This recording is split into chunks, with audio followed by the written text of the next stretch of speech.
You are listening to the only podcast that gives out green stamps. And you're listening because you're old enough to remember what green stamps are. Come to think of it, I'm old enough to remember what green stamps are. This is the Ron Van Dam Show on New England Broadcasting. Good morning, good afternoon, good evening, good night. It's the Ron Van Dam Show. What are green stamps? I don't get it. Hold on tight. Things can get a bit weird if you like that sort of thing. Oh, green stamps. Oh, okay.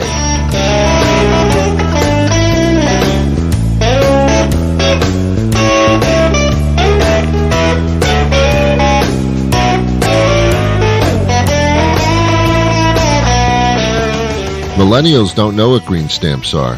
They just think that they're postage forever stamps that happen to be green. No.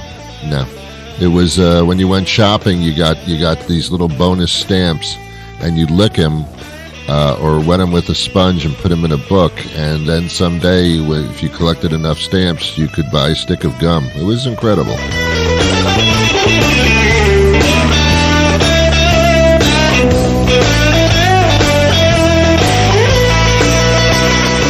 But I'm not here to talk about green stamps, as much as you think this might be my only purpose. I'm here to review the things in life that go on that we don't understand, that make no sense. That's my purpose. Somehow I feel like I still don't have one.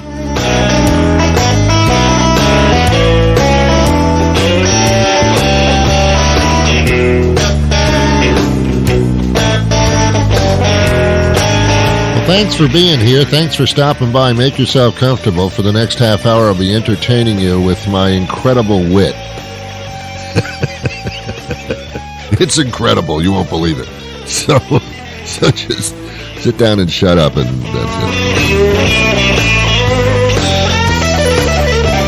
it. You know that the sole reason that I do radio is because I can just, talk, and I can't hear you if you respond, and that, to me, is the perfect scenario of life.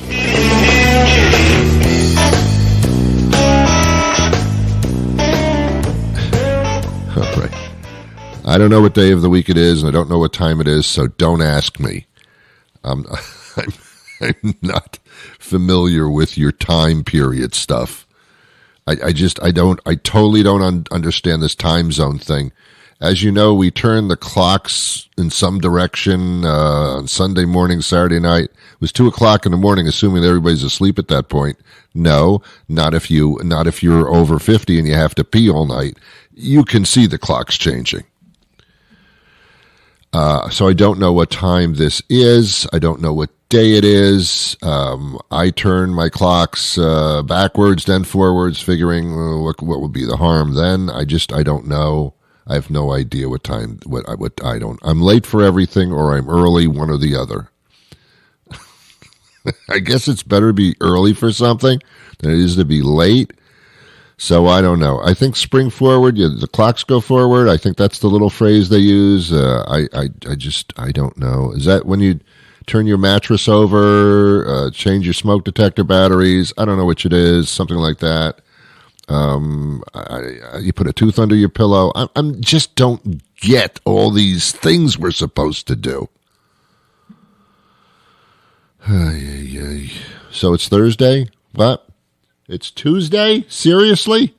Oh, I changed my clocks forward a little too much then. I don't understand why we do that. Why do we change them forward and then a few months later figure out, well, we shouldn't have done that. Let's change it back. What was the point of that? For an hour difference in sunlight, is that the reason? Is that why you're upheaving everybody's lives? What the hell difference does it make? Why don't you just leave the damn clocks alone? Einstein, the theory of relativity, figured out all kinds of stuff. Couldn't figure out why you change your clocks. I don't think they were changing them back then. That's just kind of humor. I don't know why we do this. I seriously don't. I think it's just so someone can have control over us. You know, you gotta change your clocks overnight. Why? Because they told us to. What happens if you don't? Nothing. You just won't show up on time for anything. I don't. You know, for 5 months, you're going to be early or late. Other than that, if you just hold out and you just wait it out, you'll be fine eventually. Stop playing with my clock. Oh, that sounded wrong. You throw an L in that word and it's like totally okay. You take that L out of the word clock. Oh, you can't say that. You can't say that. Oh, by the way, if you have children, first of all, I'm sorry. Secondly, please remove them from the room right now. Escort them out as if they tried to get into a nightclub and they're underage. Escort them out of the room. Let them bang on some pots and pans. Apparently, that's all they're capable of doing at that age. And then come back in the room and we'll continue the show. I'll wait. Take your time. Okay, time's up. Yeah. I mean, I do love children. Not in that way, though. I like children. It's just that when they get out of hand, I don't care for them anymore. The screaming children, sorry, I don't have to put up with that. A, it's not my child, and B, it's not my child. It's your problem. If they start screaming, remove them. I don't know where you're going to put them. I don't know what you're going to remove yourself with your child. Look, I mean, children, to me, they're wonderful. Someday they'll be adults, which is not necessarily a great outcome. Someday they'll be adults, but right now they're uncontrollable little pieces of problems. So if they're going to make excessive noise, they must be removed from the environment. Not harmed, just removed. Sometimes I feel like I want to go up to a child that's crying and just tap them on the shoulder. Even though I'm a complete stranger, you're not supposed to do that. That can result in some heavy and stiff penalties. But I would love to tap the little children on the shoulder as I'm looming over them because I'm a lot taller than all these kids. Tap them on the shoulder and the kid will turn around and stop crying all of a sudden when they see me looming over them, and they'll start shaking in their boots, and I'll say, listen, someday you're going to be an adult, and I'll still be an adult, and I'll hunt you down, and I'll make sure you never cry again, and that you pay for what you're doing right now. And that kid will shut up immediately, or cry, or point you out in the police lineup later on that day. Those are all possibilities. But at least I got it off my chest, you know. When I go to a restaurant, if there's a child screaming at the next table and the parents aren't stopping the child and the parents aren't removing the child, I will call the police because that is an invasion of my privacy.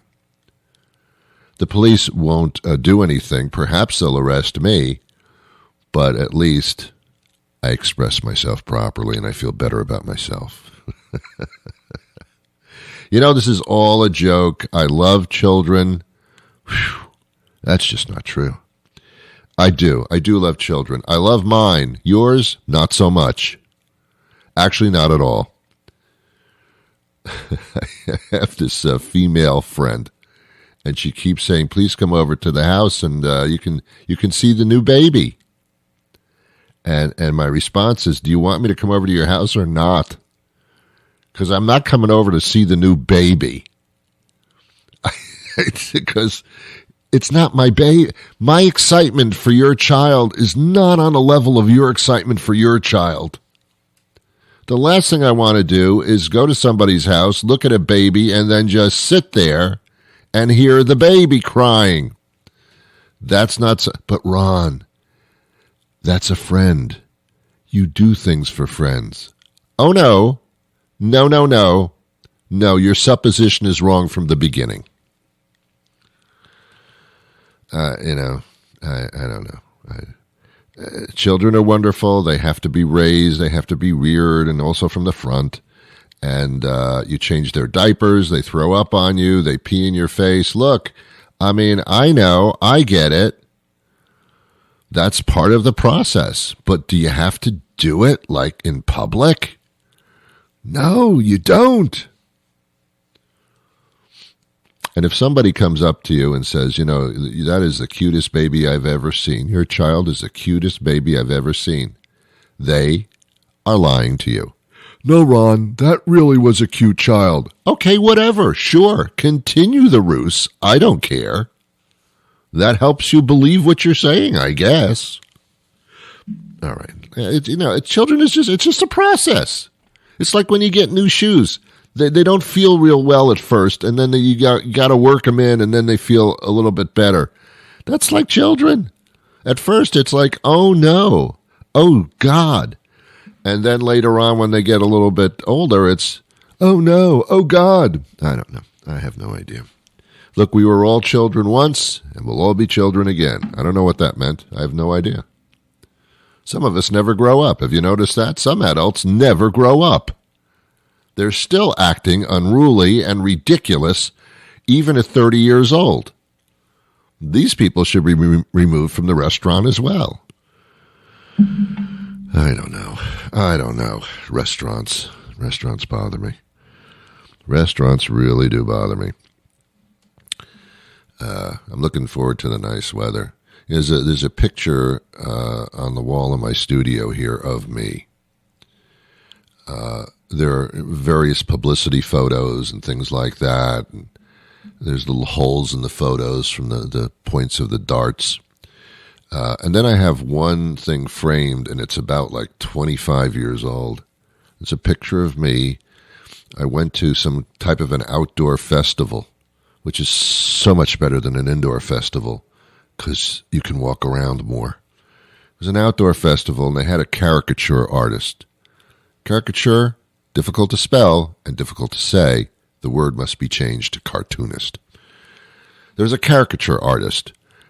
Have you ever noticed the people that are caricature artists look like they are caricatures themselves?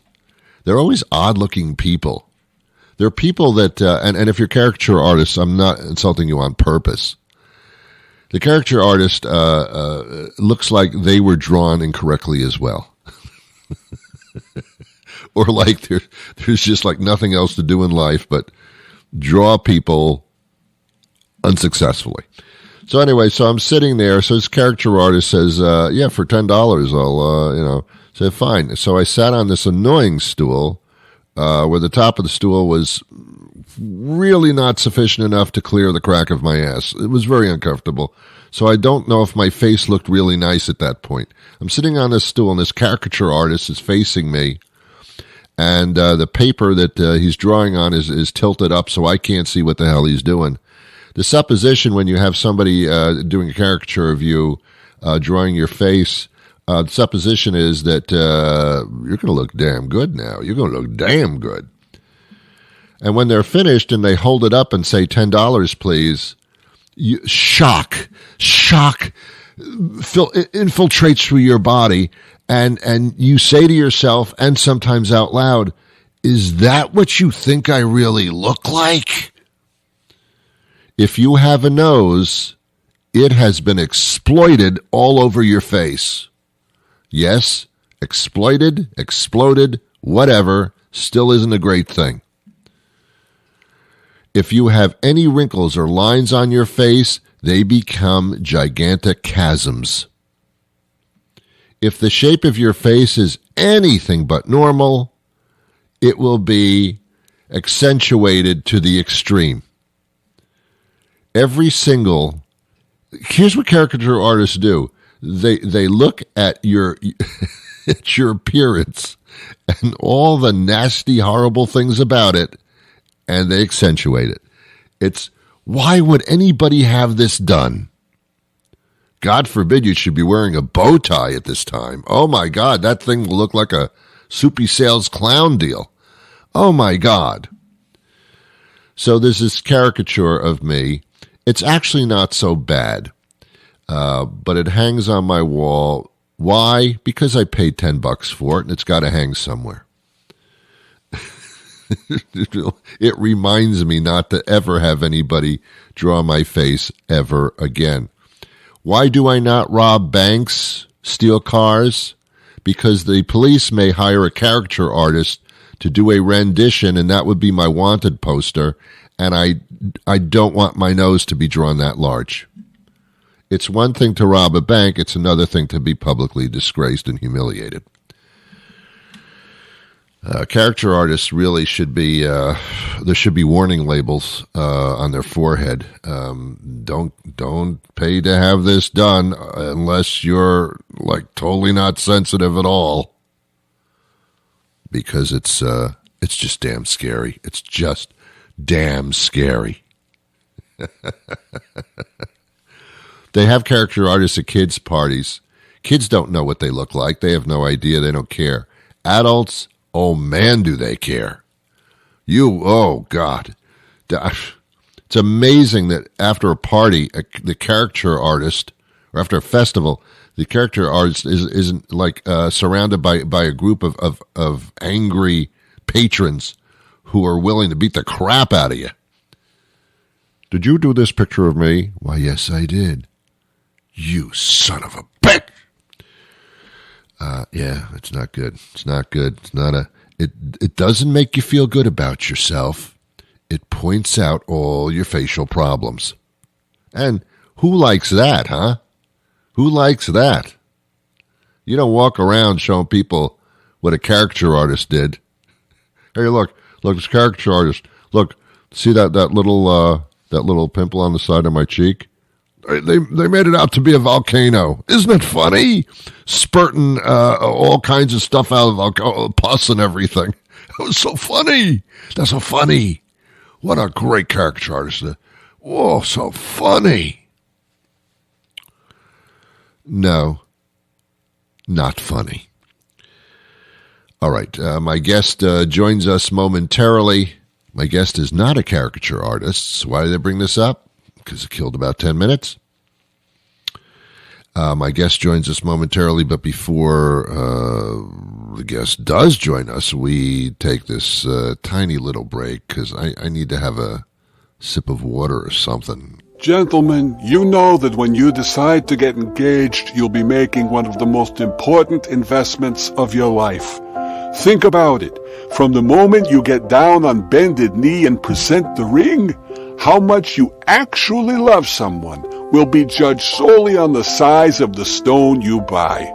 And not just by the one you love, but by literally everyone she knows. And strangers.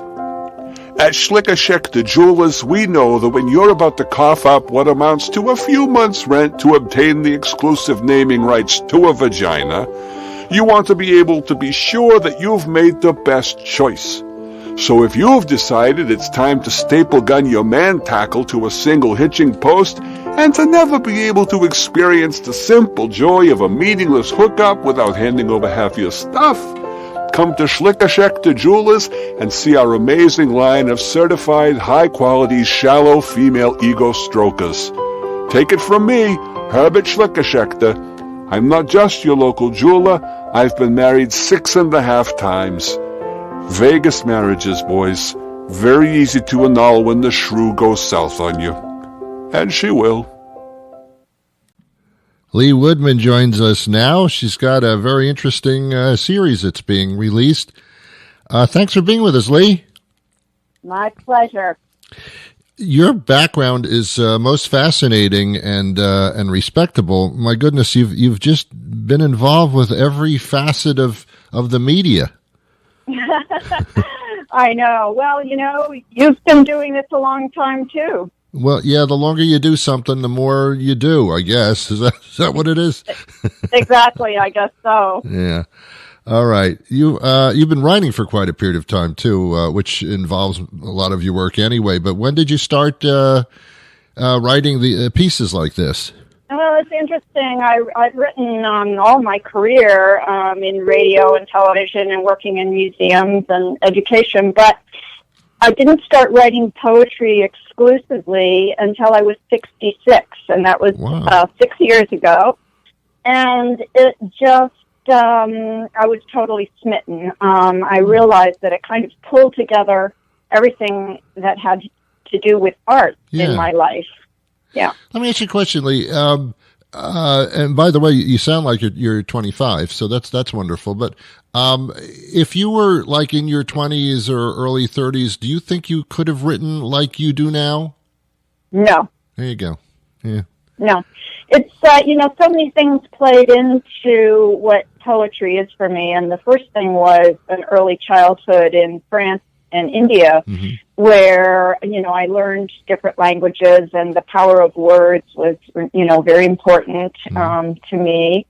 And the sounds and smells and colors and just the experiences that my parents introduced my sisters and me to were incredible. Theater, dance, art, street parades. And then I went into visual arts in college and graduate school, and I knew I wasn't going to have a career as a visual artist, and that's when I started training in radio and TV. I see. Interesting. It's fascinating to me how many different forms of writing you do. Usually there's a script writer or a journalist or a poet or a novelist, and that's what they do. But you just seem to transcend from one to the other without too much problem here. Well, I have nightmares, but I use the dreams too. I see. All right. Okay. Artscapes is the newest one, and Yes, this is a poetry series. How is this different than some of the others, perhaps? Quite different. They all have scapes at the end of the title. The first one, Homescapes, was about growing up in India and coming to the United States for the first time as a 14-year-old. The second one, Mindscapes, is about wishes, lives, and dreams. The third one, Lifescapes, is about going through separation and divorce during COVID. And the fourth one draws back on my experience learning history of art and then being a visual artist myself. And loving museums, I went to a number of museums, both in Washington and New York and in France and Spain, and picked artworks that just, actually they seemed to pick me. I would be drawn to something, and then I would observe it very carefully and note the details. And even if I didn't know anything about the background of the artist, it didn't matter whether it was figurative or abstract, I would take notes in a little notebook, and then later do some research online and find out more about the artists and the times. The political times and the social times really make a difference to how artists do their work. And then I would go back to my notes and highlight what I call the hot spots, or the places that, the words that had a rattle to them, and decide according to each artwork or piece of music or dance, what poetry form would fit the best. And there are so many forms to choose from. So that's just a total challenge, and I just find it delightful. Interesting. The target for this book, is there a certain age group? Well, it's a really good question. I would have said adults of a later age 20 years ago, but now poetry is having a heyday. It's in its golden age. Kids who are into hip-hop culture and rap love lyrics and poetry and slam competitions. And then Amanda Gorman, being the inaugural poet for President Biden, it was very moving to a lot of younger people. And Bob Dylan being chosen for Nobel Prize. And all of these things, including organizations that put poems online every day, have really upped the readership and the performance aspect of poetry. Yeah. Do you think that we're getting closer to hugging culture, or do you think that we're getting further away from it as far as the society is concerned? Oh, great question. I think we're in a terrible moment right now, politically and in terms of climate, and I think people really need, something that is hopeful. And, poetry is very exact. We're kind of in a deprivation, and I think we need wonderful words. We need signs of hope and delicious sounds. And, I think culture, if we are talking about all parts of culture, the way people get together, the art people make and the things people write, those things hold a lot of secrets and feelings and deep emotions. And I think although power and money and nastiness is very prevalent today, I think we are looking for something to lift our spirits. Yeah. Oddly enough, through history, even up to this day with what we're going through, society's always lived through turmoil, violent turmoil, always. Sometimes you're aware of it, sometimes you're not, but it's always there. So that's the constant. What I find in your works, may I say, is appreciation. You take the scapes, and each version is an appreciation of life, an appreciation of what's there, and soaking it in. And I guess that kind of promotes culture, appreciating what's around you, just stopping and looking at something and say, wait a minute, I never looked at it like that before, and soaking it in more. And that's what you seem to do here. Thank you. Thank you. That's a wonderful compliment. Yeah, that's what I find. Now, how do I get a hold of the book? Oh, my goodness. All right. PoetLeeWoodman.com is my website. All the books are there with detail and recordings and all the places you can buy them. Great. And they're available at all the publishers. They're available at Amazon, Barnes & Noble, Walmart, IndieBound. So I think the best thing is to suggest that readers go to PoetLeeWoodman.com. PoetLeeWoodman.com. And the great thing about Google is, and one of the only great things is, if you want to find something, you can find it. So, so go find it. All right, here's the magic question, and it's worth $10,000. Here we go. What is the next Scapes work? Okay, well, I'm deliberating between two different things, and I'm about to go to a residency and dive in. The first one would be Lee Woodman's History of Television, because I grew up without one, and then came to the States as a teenager, and oh my gosh, it was the time of the Beatles and the sitcoms, and it was just amazing to me. And then as an adult, I became a TV producer, which is so ironic, not having had TV as a child. And then now, actually, another influence on my poetry are the wonderful TV series, and I'm a binger now. So that's one possibility. The other possibility, which is harder to explain because I haven't wrapped my arms around it yet, but I'm very interested in alternative spirituality and approaches to religion that are not specifically defined by any particular religion. I'm interested in faith healers and tarot card readers, and the working title for that, until I figure out what Scapes it is, will be This Side of Woo Woo. That's a departure from Scapes. Well, both are interesting to me. I grew up with television, and I often wonder is which world is real. I don't know. Does the world come as a result of what they saw on TV, or is TV mirroring what the world is or what it's supposed to? I don't know. I find that fascinating. And then religion, I I do too. think religion people are starting to move away from it because it sometimes represents conflict and violence, and they're looking for something more spiritual, but they don't know what it is and what you call it. And that's significant too. So good luck there.